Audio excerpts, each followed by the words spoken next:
The first-class silence is violently shattered by the shrill, weak cries of Leo, the 2-month-old heir. A wave of immediate, collective fear washes over the passengers, a tension thicker than the jet's recycled air. Antonio Walker, the Don of the East Coast, sits ramrod straight, a towering figure in an impeccable suit. The cold, intense eyes that rule a city now only reflect raw, desperate panic. His overwhelming power is useless against the simple, terrifying human need of his starving son. Grace Myers, a striking black woman and skilled pediatric nurse, tries to ignore the sound 3 rows back. Her heart aches with the echo of her recent professional burnout, and the vacuum left by the nurturing role she had to abandon. The tension escalates when she recognizes a true, life-or-death hunger in the cries. She contemplates the unthinkable, approaching a formidable, guarded white mafia boss with an intimate, life-saving offer. Grace closed the heavy sliding door of the lavatory, the click of the lock a small, definitive sound that sealed them off from the high-stakes theater of the first-class cabin. The space was claustrophobic, metallic, and cold, yet Antonio Walker stood rigid, holding his son out to her like a fragile, priceless artifact. His intense gaze never left her face, demanding silent assurance. Grace ignored the white-knuckle grip of the man's massive hands on the infant's swaddling, focusing only on the child. Leo's skin was pale and dry, his cries now reduced to weak, rasping pleas. She unbuttoned the front of her white blouse, the movement professional and swift, shattering the final barriers of formality between them. When the cold air hit her skin, she felt a sudden, profound vulnerability, but the feeling was instantly overwhelmed by an older, fiercer instinct. She took the boy. As soon as Grace settled Leo against her, the baby rooted immediately, his desperate mouth finding what he needed. The shrill, panicked wail ceased abruptly, replaced by a deep, gulping silence. For Grace, the sterile lavatory vanished. In that instant, she was simply a woman providing life, and the deep, hollow ache of professional exhaustion that had driven her away from nursing, the burnout she felt after so many losses, receded, replaced by a surge of fiercely protective satisfaction. This was her purpose, raw and elemental. She looked up. Antonio was a mountain of expensive tailoring, but his face, usually a mask of chilling control, was utterly undone. His eyes, the cold, lethal windows to the dawn of the East Coast, were blurred with an emotion she couldn't name, relief, gratitude, and a profound helplessness that stripped him bare. He watched the simple, life-saving act as if witnessing a miracle that defied all his calculated power. The moment lasted 10 minutes, then 20. When Leo finally released her, his breathing was even, his tiny features smoothed into the deep, exhausted sleep of a child who had finally surrendered to safety. Grace carefully rebundled him, pressing a kiss to his forehead. She handed him back to Antonio, and as their hands brushed, a shock of pure, intimate contact passed between the man who dealt in death and the woman who offered life. "The debt," Antonio said, his voice a gravelly, low register that seemed unused to expressing anything other than command.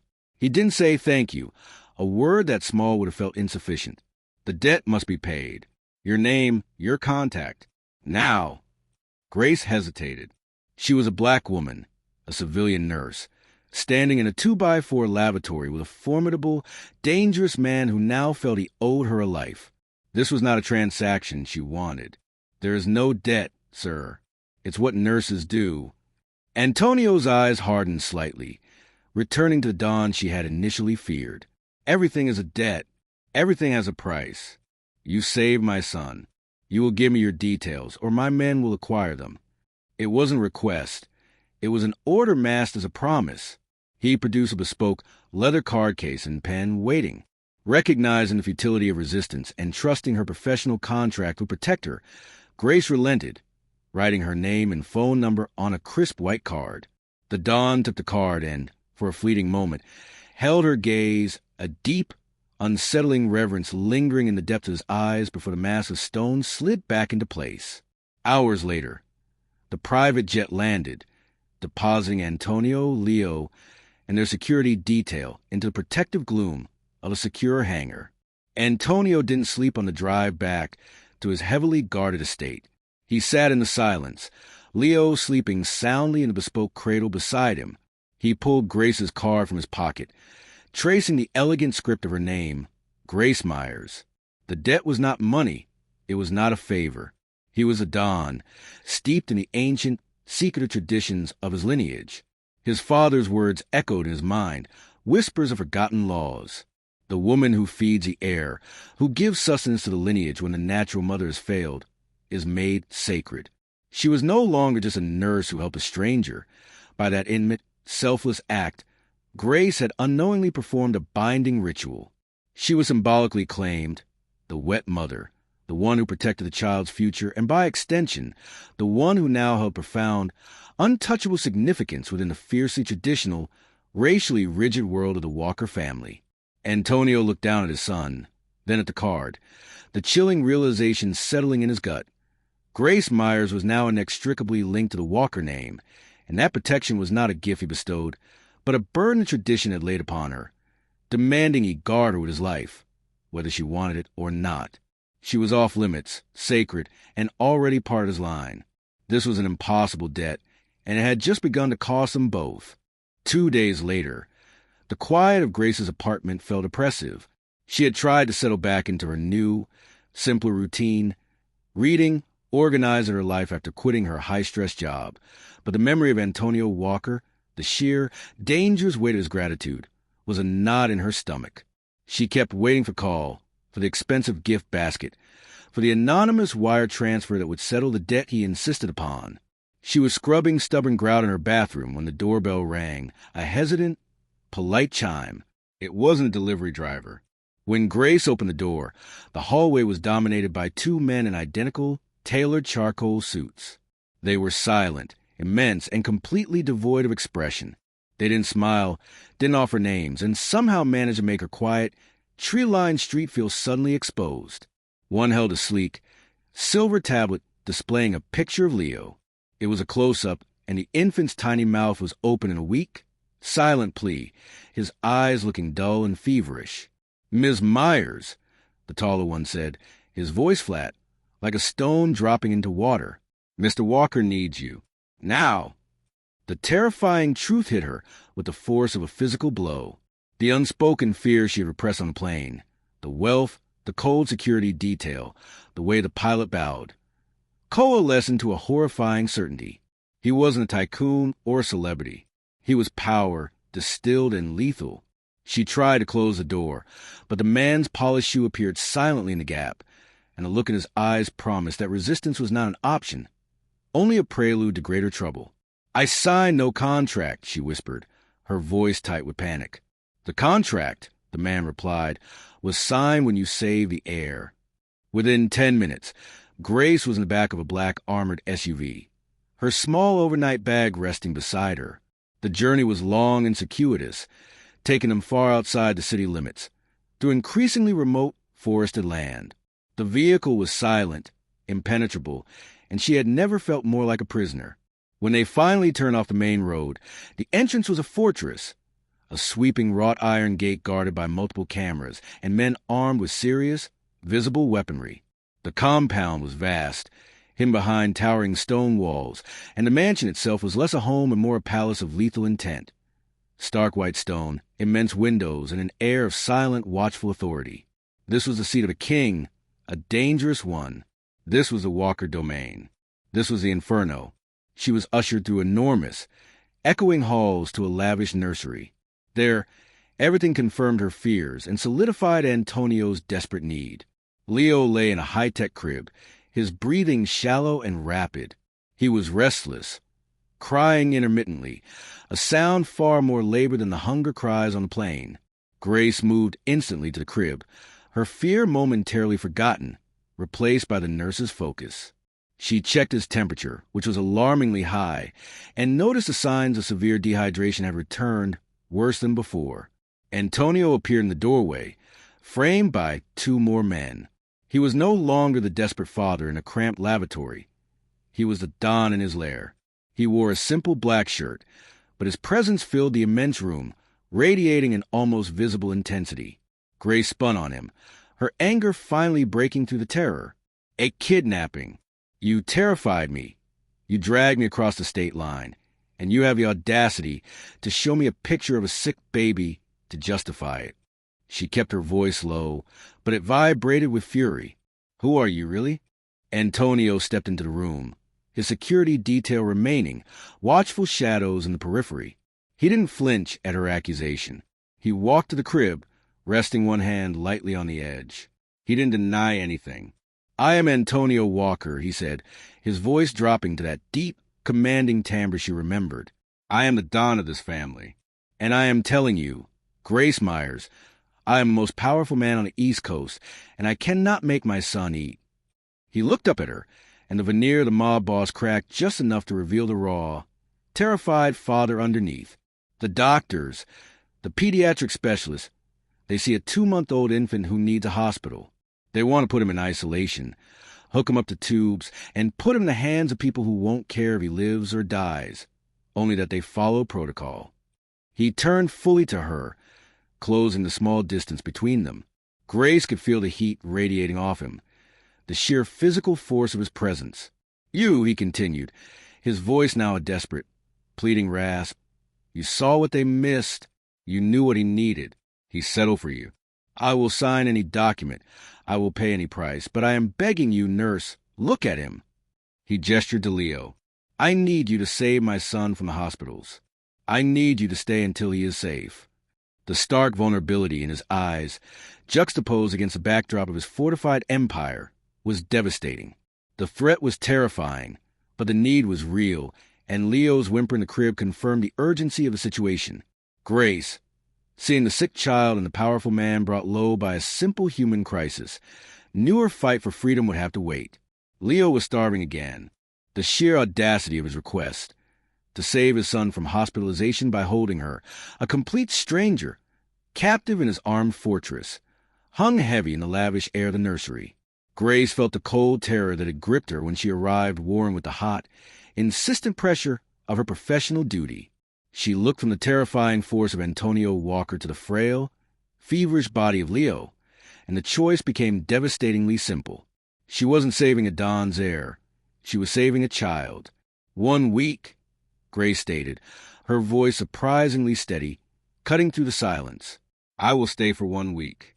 7 days. I will stabilize him. I will nurse him until he is feeding consistently, and I will monitor his temperature until it breaks. Then I walk away, and you guarantee my safety and complete freedom." Antonio nodded once, sharply. "Agreed. But first, you must understand the cost of what you've already done." He dismissed his guards with a slight motion of his hand, and a heavy door clicked shut, leaving them alone with the sleeping infant.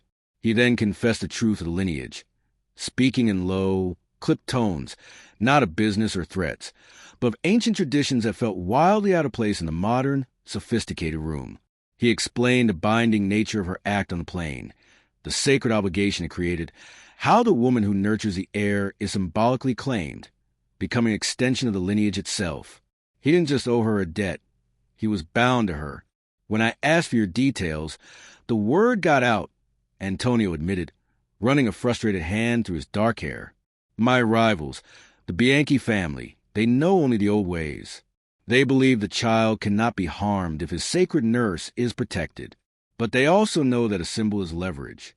Your presence here, in this house, makes you untouchable to the outside world, but it also paints a target on your back for anyone looking to destabilize me.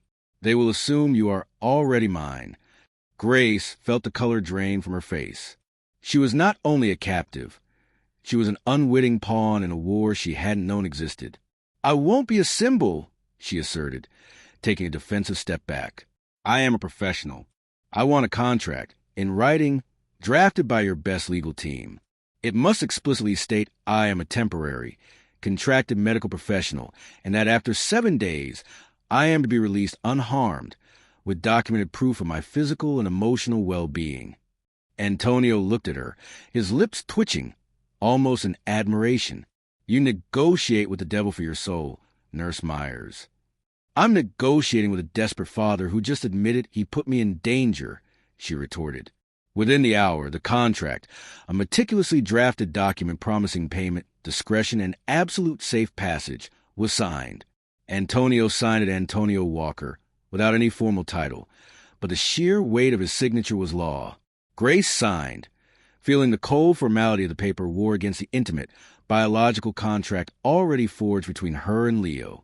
And so began her life in the gilded cage. Grace's routine became a singular, obsessive focus on the infant.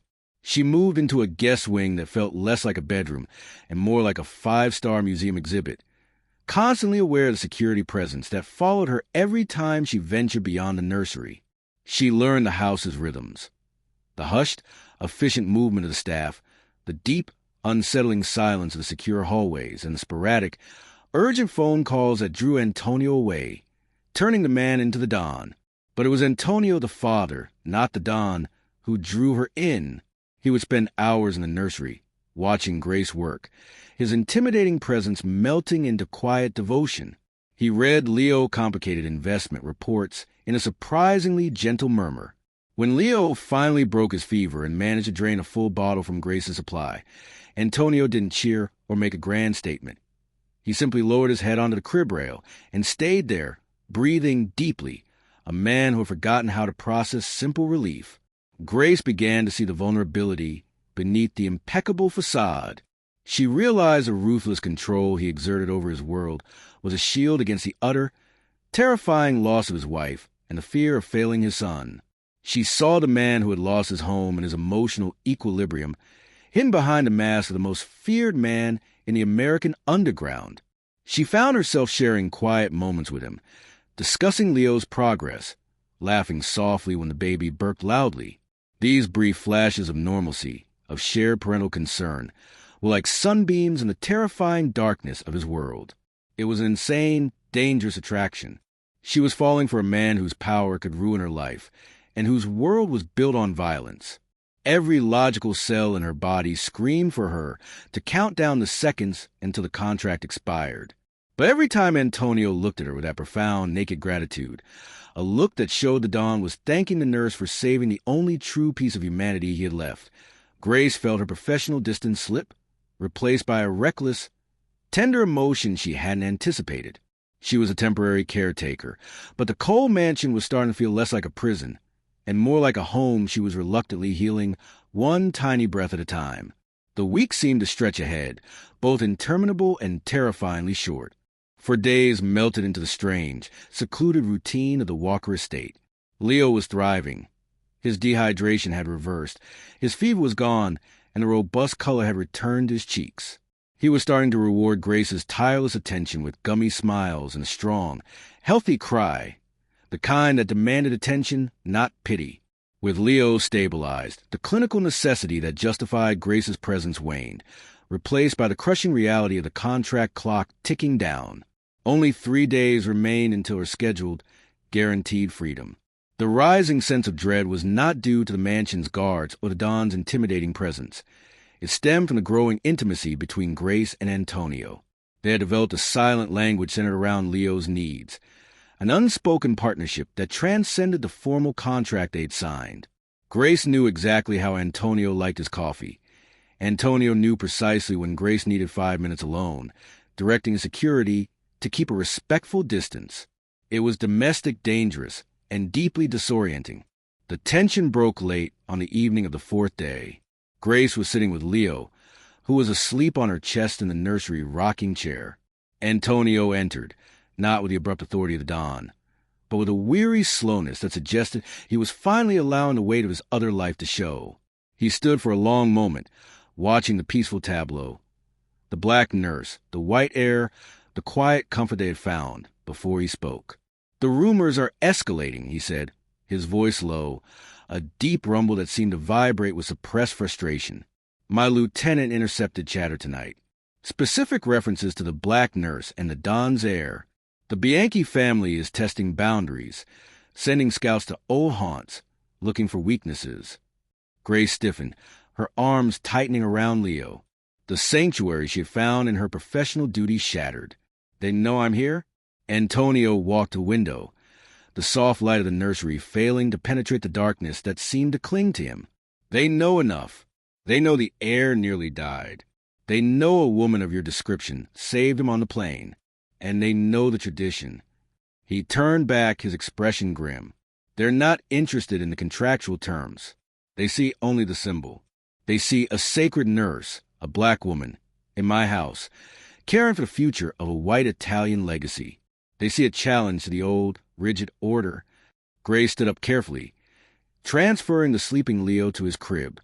She faced Antonio, her hands balled into fists. "You lied to me," she accused, the word tasting like ash. "You said you put me in danger by asking for my details. You didn't just put me in danger. You made me the target." Antonio didn't move. His gaze was steady, unwavering. "When the rumors started, I did the only thing I could do to buy us time. I had to establish a perimeter of authority around you. I confessed to the other families that I had claimed you, not as a nurse, but as mine. Off limits. Untouchable."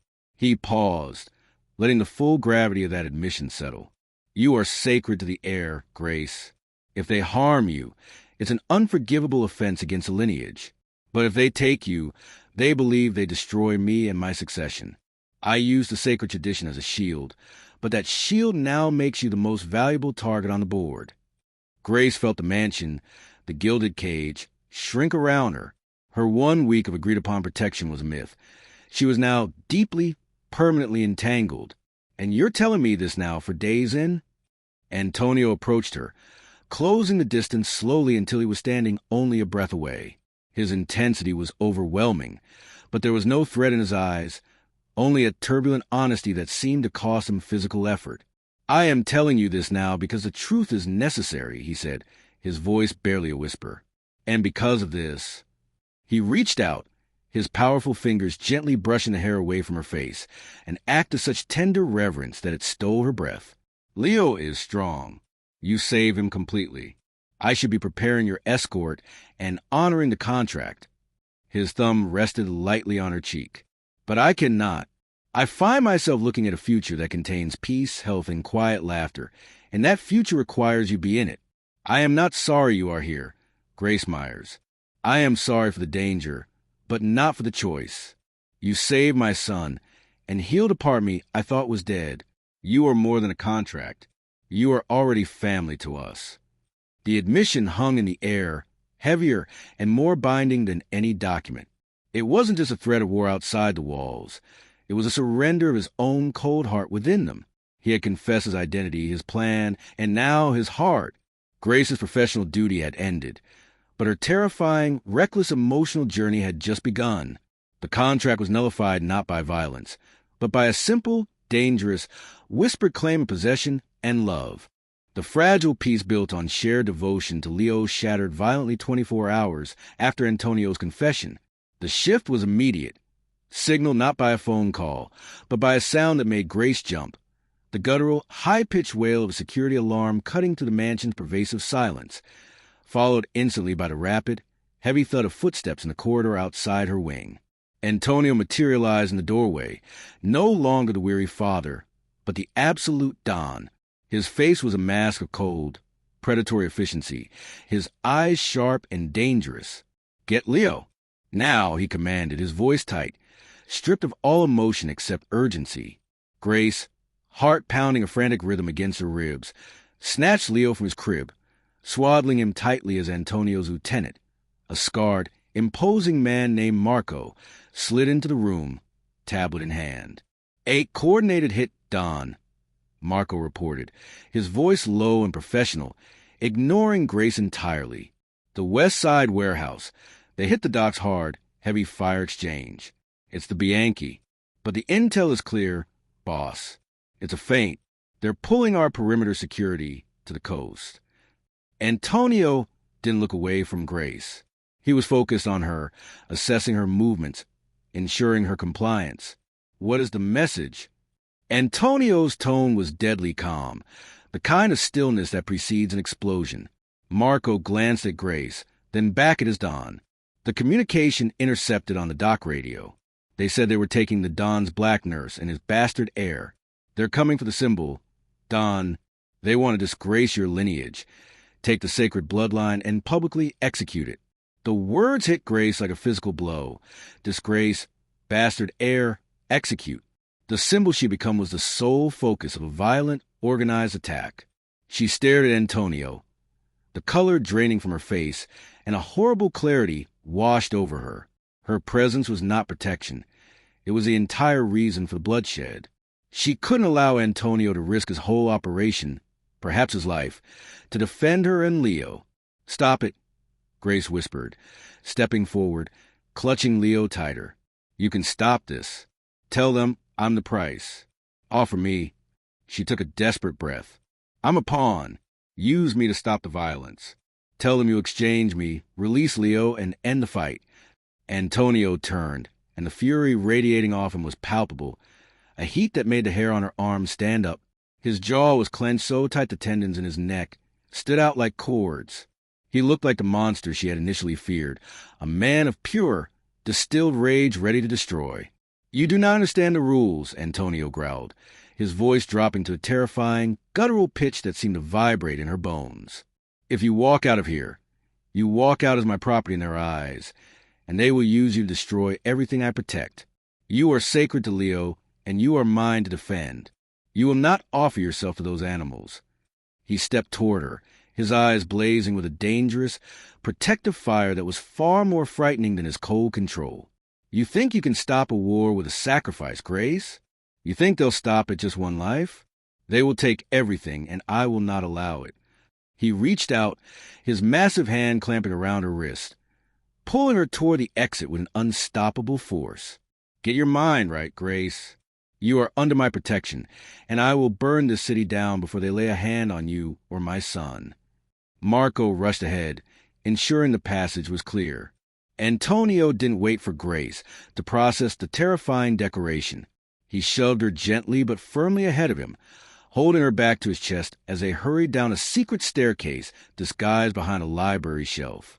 The mansion's alarm screamed around them, a frantic symphony of chaos and impending violence. They descended into the cold, concrete stillness of the hidden compound. The air was heavy, smelling of dust and filtered recycled oxygen. Antonio propelled Grace toward a heavy, steel-plated door set into the wall, a vault-like entry into the estate's secure bunker. "You and Leo stay here," Antonio ordered, his voice echoing in the tight space. "Marco will secure the door. Do not, under any circumstances, open it until I return or until Marco give the all-clear code. Do you understand?" Grace, trembling but focused on the warm weight of Leo, could only nod. Antonio paused just outside the bunker door, his expression momentarily softening, the dawn replaced by a flicker of the man she had come to love. He leaned down, pressing a rough kiss to her forehead, a silent promise. Then the steel returned. He looked at Marco. "Secure them, then meet me at the garage. We're moving the fight." Marco slammed the steel door shut, the heavy bolts sliding home with a deafening metallic clang. Grace was sealed in the suffocating safety of the bunker, the war raging just meters above her. She sat on a narrow bench, Leo stirring softly against her, and listened to the fading sound of Antonio and Marco's footsteps retreating, heading toward the fire and fury he was so determined to wage for her. The steel bunker door was a fortress, but it couldn't silence the sound of the war tearing apart the Walker estate above them. For what felt like an eternity, Grace sat hunched over Leo, listening to the muffled percussion of distant gunfire and the low, urgent shouts of security personnel. Leo, sensing the terror of the environment, was fretful, but Grace rocked him silently, her nurse's instincts kicking in to stabilize the one thing she could still control, the heir's heartbeat. Suddenly, the heavy steel door shuddered violently, not the gentle sound of the bolts retracting, but a powerful, jarring impact that echoed menacingly in the confined space. Marco's voice, filtered through the thick metal, was strained and urgent. "They breached the inner perimeter. They know the location of the safe room. They're coming through the tunnels, Don." There was no reply from Antonio. Marco must have been communicating on a private frequency, or Antonio was already too far away, entrenched in the main fight. A second, louder impact struck the door, followed by a shower of sparks and a high, metallic scream of cutting tools. The Bianchi weren't waiting. They were using heavy equipment. Panic, cold and sharp, pierced Grace's determination. She couldn't wait for Antonio to return. She couldn't allow Leo to be caught in the inferno. She glanced around the bunker. It was a dead end. Marco, frantically trying to communicate with his Don, was oblivious to her assessment. Her eyes landed on a small, narrow ventilation shaft near the ceiling, barely large enough for a person to squeeze through, leading God knows where. It was insane, but staying was a death sentence. "Marco," Grace shouted over the noise of the cutting torch. "We have to go. The shaft." Marco stared at her, horrified. "That leads to the old irrigation system. Ms. Myers. It's too dangerous. I have orders to keep you secured." "Your orders are moot if they cut us out of this can." Grace snapped, already climbing onto the narrow bench. "They want the air and the symbol. I'm the only one here who can fit through this. Help me get Leo up."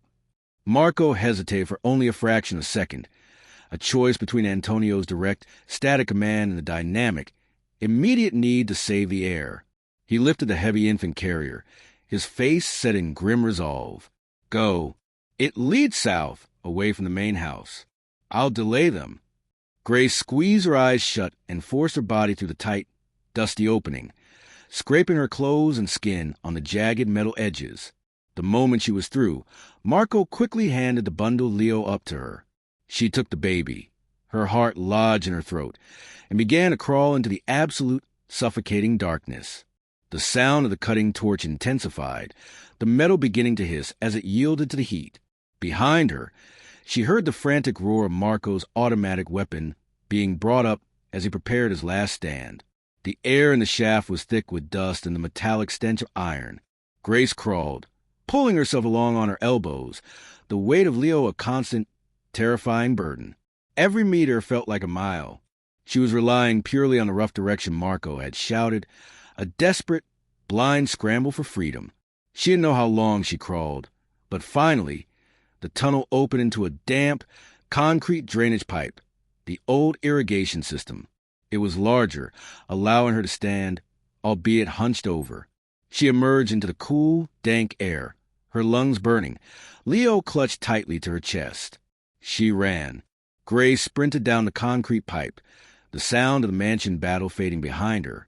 She reached the end of the pipe, which opened into a dense, unkempt thicket of pines far outside the estate walls.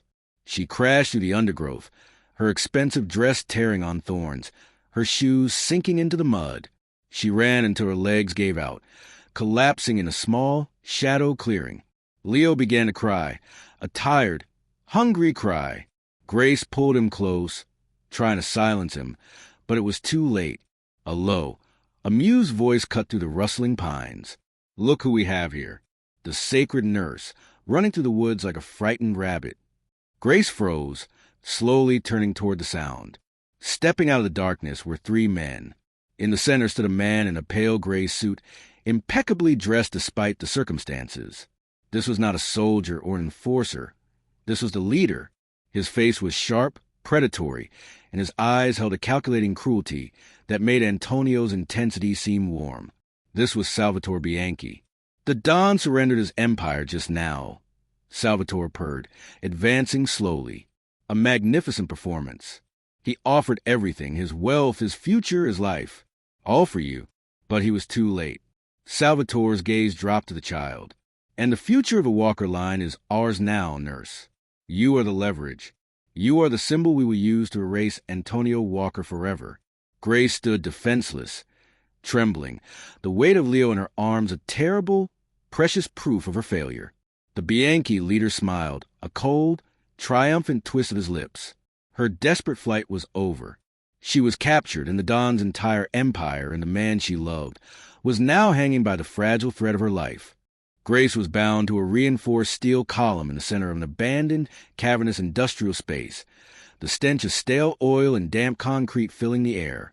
Leo was secured in a clean but heavy travel carrier beside her, fretful and crying, his tiny body exhausted by the fear he sensed.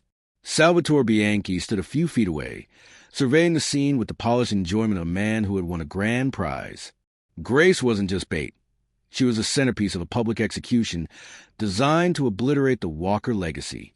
The meeting point had been chosen for its high visibility and its brutal, echoing acoustics. It was a stage.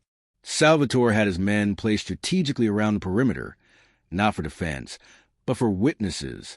The Don's defeat needed to be definitive, documented, and eternal. "He's late," Salvatore remarked, checking his cufflink with deliberate boredom. "He's not," Grace whispered, her eyes burning with a mixture of terror and fierce defiance. She knew Antonio.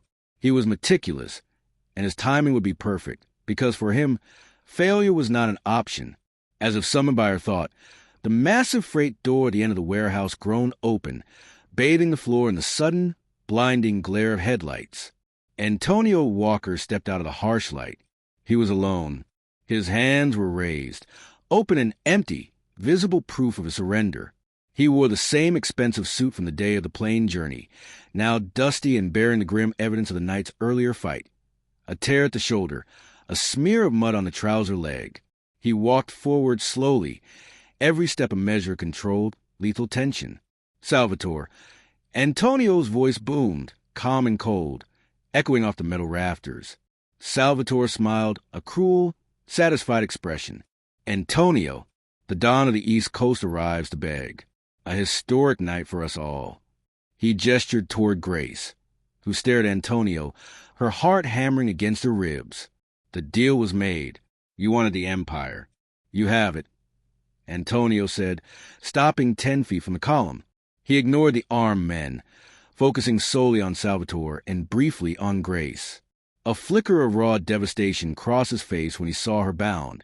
Then it was gone, replaced by granite. Salvatore laughed, a high, mocking sound. "The deal has changed, Antonio. The terms are dictated by the victor. You already signed over property deeds, the accounts, the routes. That's just paper. We want the end of the Walker name, and that requires you." He paused, savoring the moment. "Sign over your entire criminal empire, every operation, every asset, every loyalty. To the Bianchi family, effective immediately. And then you forfeit your life. You die tonight, in front of your sacred nurse. Then, and only then, do they walk free." Grace gasped, shaking her head violently. "No, Antonio, don't. You can't." Antonio didn't look at her. He held Salvatore's gaze, his eyes the coldest pieces of ice she had ever seen. The man who had confessed his love the night before was now the machine of survival, calculating the cost of his soul. "The documents are prepared," Salvatore continued, producing a thick sheaf of files from a leather briefcase held by a subordinate. "One signature, Antonio, and the nurse and the heir live. You die. The Empire is ours. A clean break." Antonio's silence stretched, a void of unbearable tension. He looked from Salvatore to the documents, and then, slowly, his gaze finally dropped to Grace. He saw the terror in her eyes, but also the love that had bloomed in the sterile fear of his mansion. He saw Leo, waking and whimpering faintly in his carrier, the small, innocent life he had brought back from the brink. The Empire, the legacy, the power, it all weighed nothing against the warmth of that fragile family he had just begun to build. "The terms are accepted," Antonio stated, his voice final, sealing his fate. "I sign everything. The Empire, the accounts, the legacy, it's all yours, Salvatore. But if a single hair on her head or a single drop of milk in the child's throat is disturbed, I will rise from the grave and flay you alive. You get the paper. They get their freedom. Now!" Salvatore, surprised by the speed and totality of surrender, chuckled triumphant. He produced a pen, and the document was placed on a metal drum nearby. Antonio, with steady, unhesitating movements, walked to the drum and signed every page, affixing his legal signature, his identity. To the absolute destruction of everything he had spent his life building, he signed away the Don. He straightened up, empty-handed, and faced Salvatore. "It is done. Release them." Salvatore, holding the signed documents like a sacred prize, laughed. "Almost, Antonio. We still need the second part of the agreement." He gestured to one of his men. "The Don forfeits his life now. A beautiful ending to a beautiful dynasty." Grace screamed, struggling against her bonds, her voice raw with panic. "No, you bastard, you promised." Antonio remained still, accepting the inevitability of the moment. He looked at Grace, and for the final time, the mask fell away. In his eyes was a pure, tender depth of the man who loved her, a silent declaration that this was his choice, his sacrifice. He had chosen the man she loved over the monster he was supposed to be. The moment the hired killer raised his weapon, the chaos began. The moment the Bianchi soldier raised his weapon to end Antonio's life, all hell broke loose. Antonio did not wait for the shot. His years as a Don, years of fighting and survival, took over. He became a blur of controlled, brutal motion. He ducked under the firing arc of the first soldier, his hand flashing out to snap the man's arm, turning the weapon against the assailant's own crew. The warehouse erupted in a cacophony of shouts, gunfire, and shattering concrete. The fight was vicious, personal, and brief. Antonio was not just fighting for his life. He was fighting for the life he had just willingly surrendered. He moved with a speed and ferocity that shocked even Salvatore Bianchi, who retreated behind his own men, screaming orders. Antonio tore through the guards, every move precise and lethal, a symphony of vengeance. He reached Grace's column first, cutting her bonds with a single, swift slash of a hidden blade. "Leo!" he commanded, his eyes blazing, a primitive intensity consuming his face. Grace, free but trembling, snatched Leo from the carrier, clutching the air to her breast. Antonio shoved her violently toward the periphery of the warehouse, away from the immediate fray, before turning back to face his true enemy. Salvatore, seeing his men neutralize his victory crumbling, drew his own weapon and fired wildly.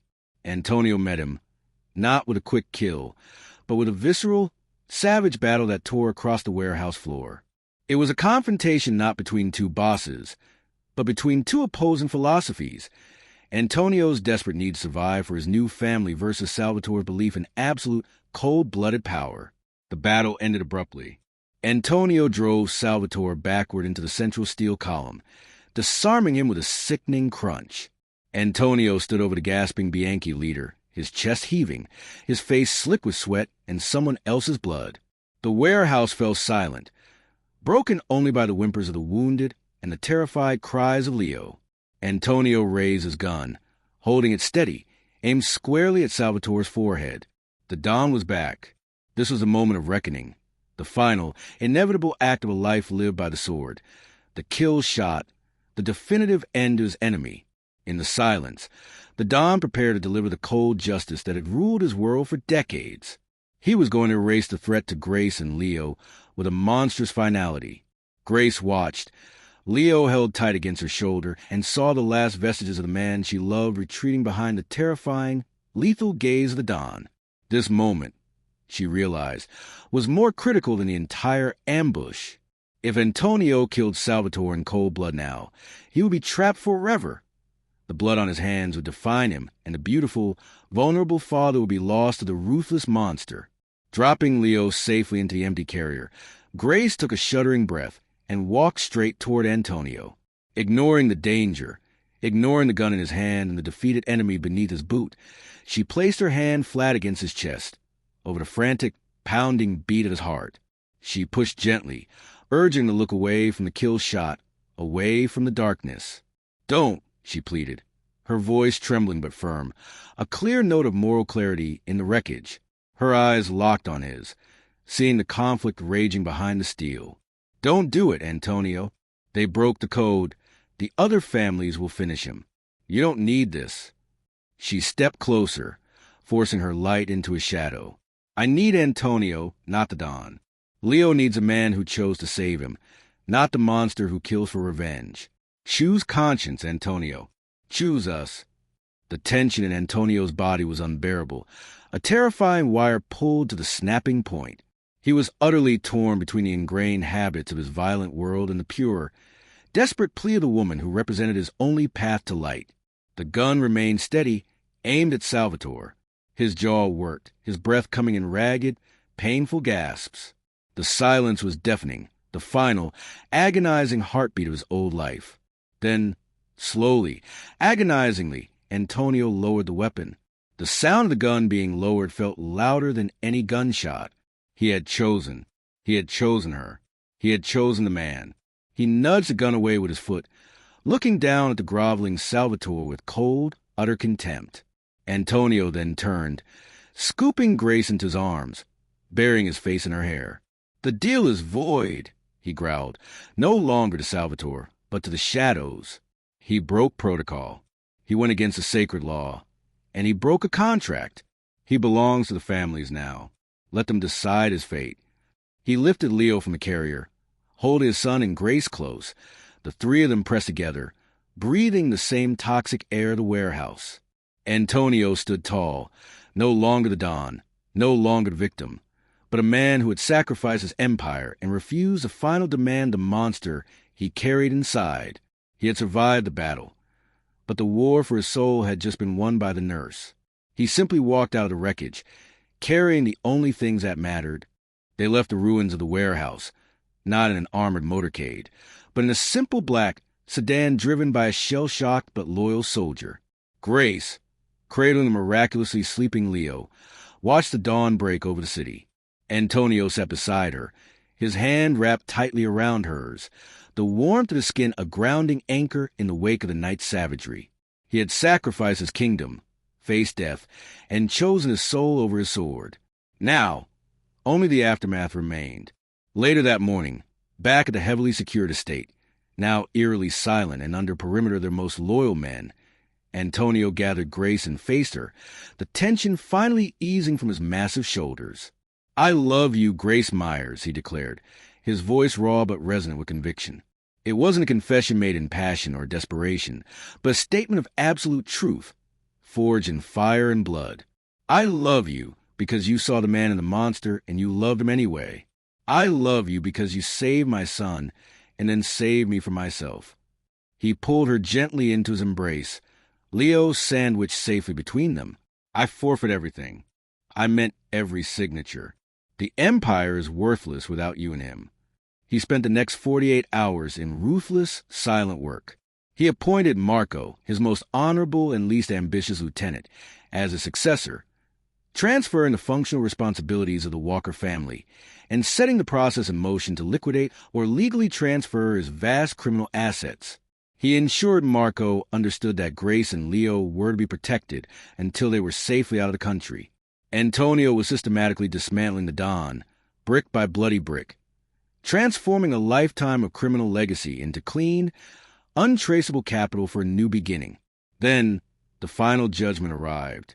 It was delivered not by a shootout or a formal meeting, but by a quiet summons to the library, where the heads of 3 remaining major crime families, the true power brokers of the underground, waited. The atmosphere was thick with centuries of tradition and unspoken law. Antonio stood before them, empty-handed, having offered no defense or apology for his choices. The oldest boss, his face a roadmap of history and violence, stepped forward. Salvatore Bianchi broke the code, the boss pronounced, his voice weary but firm.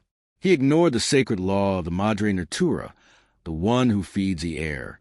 He violated the sanctity of the innocent and, in doing so, violated the pact between all families. He is no longer an issue. He looked directly at Antonio.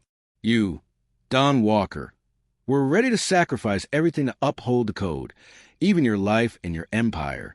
That sacrifice, and the binding act of the nurse, is recognized. We honor the ancient decree. We grant you your freedom and your retirement. You are an exile, Antonio, but you are a free man. Leave the city. Leave the life. Never return." It was the ultimate absolution, a final recognition that Grace's selfless, intimate act had invoked a power greater than any Don's authority, the power of lineage and tradition, forcing a moral choice upon a world built on amorality. Within a week, Antonio, Grace, and Leo were gone. They moved far away, starting a new, legitimate life built on Antonio's clean assets and Grace's quiet, steady strength. Grace reclaimed her joy in nurturing, and Antonio found his strength not in control, but in devotion. They had become a true multiracial family, bound not by blood and legacy, but by sacrifice and choice. The newspapers later ran a cryptic article about the sudden, simultaneous collapse of the Walker and Bianchi criminal operations, but the real story was hidden. The Don had traded his empire for a woman and a son, and he had won. The final choice. The last scene was quiet. Grace watched Antonio and Leo playing in a sun-drenched, legitimate park miles and a lifetime away from the shadows of his former life. Antonio was laughing, throwing a softball for Leo, the sound unrestrained and joyful, the sound of a free man. Grace joined them, taking his hand, feeling the solid, living connection between the three of them. But as the sun began to set, casting long, peaceful shadows, Antonio's phone, a burner kept solely for emergencies, buzzed with an encrypted message. Antonio frowned, his eyes snapping back to the old, watchful intensity. He stepped away, reading the single, chilling line of text before quickly deleting it. He returned to Grace, his hand warm against the small of her back, but his gaze was distant, looking over the quiet suburban landscape as if anticipating a threat lurking just beyond the horizon. "What is it?" Grace asked, her nurse's intuition recognizing the sudden tension in his frame. Antonio forced a smile, but it didn't quite reach his eyes. "It's nothing, Kara. Just an old debt finally cleared." He tightened his grip, but his voice was carefully neutral. "I gave them the Empire. But remember, Grace, I didn't give them the network. The Walker family is done, but the men who owe me are still out there, scattered. Some debts," he whispered, his eyes meeting hers, dark and serious, "cannot be dissolved by a contract or decree. They must be collected, and they must be protected." He kissed her deeply, a final, fervent claim. The camera lingered on the peaceful family, Antonio, Grace, and Leo walking into the sunset, but the viewer was left with the inescapable, chilling understanding. The Don might have retired, but the world he left behind never forgave a sacrifice that great, and the debt collectors were surely coming.